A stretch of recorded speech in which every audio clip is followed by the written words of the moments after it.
दोस्त दोस्त ना रहा। गांव में दो दोस्त रहते थे, पप्पू और गप्पू। दोनों की दोस्ती पूरे गांव में मशहूर थी। दोनों में बहुत गहरी दोस्ती थी। वे हमेशा एक दूसरे के साथ रहते थे, चाहे खुशी का मौका हो या दुख का। बचपन से ही साथ खेलते थे।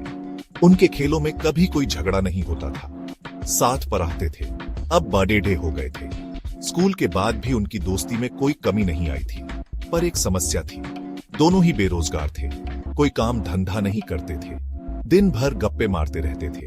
वे अपने भविष्य के बारे में सोचते तो थे, लेकिन कोई ठोस कदम नहीं उठाते थे। एक दिन किसी बात पर दोनों में बहस हो गई। बहस इतनी बढ़ गई कि दोनों ने एक दूसरे से बात करना बंद कर दिया। अब वे एक दूसरे से दूर दूर रहने लगे। गांव वालों को भी उनकी यह दूरी खलने लगी। पप्पू और गप्पू को भी अपनी पुरानी दोस्ती याद आने लगी, लेकिन कोई भी पहल करने को तैयार नहीं था। आखिरकार गांव के बुजुर्गों ने दोनों को समझाया और उनकी सुलह करवाई। पप्पू और गप्पू फिर से दोस्त बन गए। अब वे पहले से भी ज्यादा समझदार हो गए थे। उन्होंने मिलकर एक छोटा सा व्यवसाय शुरू किया और मेहनत से काम करने लगे। उनकी मेहनत रंग लाई और वे सफल हो गए। अब उनकी दोस्ती और भी मजबूत हो गई थी।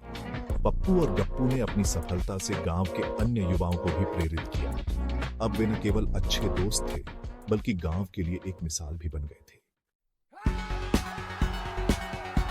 शादी का चक्कर। गांव में सबकी शादी हो रही थी। पप्पू और गप्पू की उम्र भी शादी की हो गई थी, लेकिन बेरोजगारी के कारण कोई एलईडी ढाकी देने को तैयार नहीं था। सब कहते, पहले कोई काम तो करो। पप्पू और गप्पू परेशान हो गए। शादी तो करनी थी, पर कैसे? पप्पू का दिमाग और गप्पू का साथ। एक दिन पप्पू के दिमाग में एक तरकीब आई। पप्पू हमेशा से ही कुछ नया और अनोखा करने की सोचता रहता था।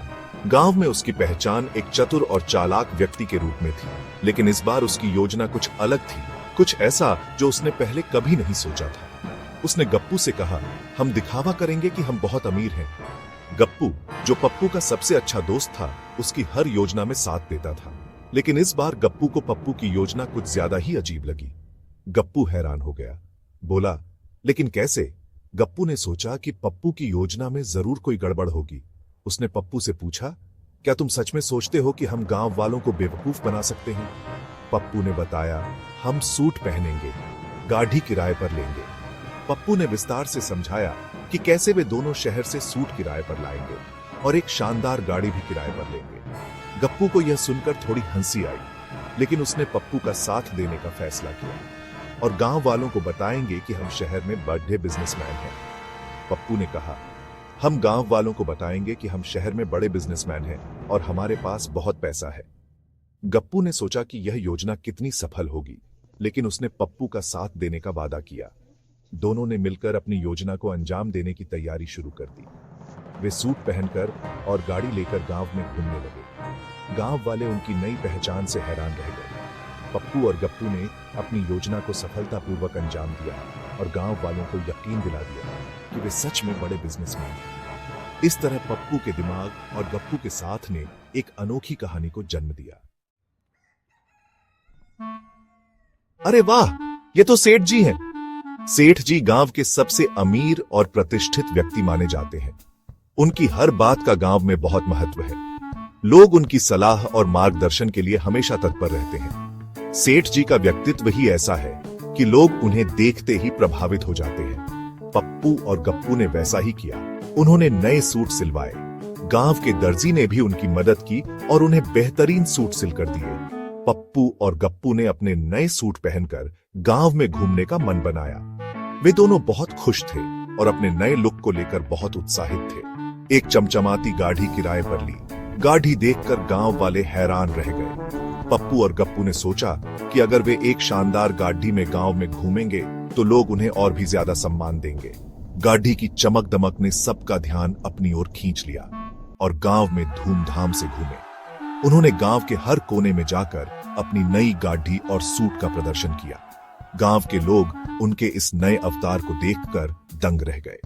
पप्पू और गप्पू ने गांव में एक छोटी सी पार्टी भी रखी, जिसमें सभी ने मिलकर खूब मस्ती की। गांव वाले देखते ही रह गए। सबको यकीन नहीं हो रहा था कि पप्पू और गप्पू इतने बदल गए हैं। उनके नए लुक और गाड़ी ने सबको चौंका दिया। लोग आपस में बातें करने लगे कि आखिर पप्पू और गप्पू ने ये सब कैसे किया। सबको लगा कि पप्पू और गप्पू सचमुच अमीर बन गए हैं। गांव में हर कोई उनके बारे में बातें कर रहा था। लोग सोचने लगे कि पप्पू और गप्पू ने कोई बड़ा ढा काम किया होगा जिससे वे इतने अमीर हो गए। उनकी चर्चा हर घर में होने लगी। अब तो उनकी इज्जत और बियर आच गई। गांव के लोग अब उन्हें और भी ज्यादा सम्मान देने लगे। पप्पू और गप्पू ने अपने इस नए रूप से गांव में एक नई पहचान बना ली। लोग अब उन्हें एक नए नजरिए से देखने लगे और उनकी हर बात को महत्व देने लगे। गांव वालों का नजरिया बदल गया। अब तो लड्डीकियों के रिश्ते भी आने लगे। पप्पू और गप्पू के लिए लड्डीकियां ढूंढी जाने लगी। जल्द ही दोनों की शादी तय हो गई। शादी की तैयारी शुरू हो गई। गांव में खुशी का माहौल था। शादी का दिन आ गया। बारात जाने की तैयारी हो रही थी। तभी पप्पू की मां ने पूछा, बेटा ये दहेज का सामान कहां रखूं? पप्पू और गप्पू घबरा गए। गप्पू ने हिम्मत करके कहा, मां जी सच तो यह है कि हम अभी भी बेरोजगार हैं। मां ने गुस्से से कहा, तो फिर ये नाटक क्यों किया? पप्पू बोला, मां शादी तो करनी थी। फिर हंसते हुए बोला, चिंता मत करो मां, अब इसी दहेज के पैसों से कोई बिजनेस शुरू करेंगे। मां भी उनकी बात सुनकर हंस पड़ी डीढ़ी। उसने कहा, जाओ जाकर शादी करो। पप्पू और गप्पू की बारात धूमधाम से निकली। ढोल बजे, गाने हुए और दोनों दोस्त अपनी दुल्हनों के साथ विदा हुए। पप्पू और गप्पू की कहानी बताती है कि मुश्किल समय में भी हंसी नहीं भूलनी चाहिए। और हां, जुगाड़ तो हमेशा काम आता है।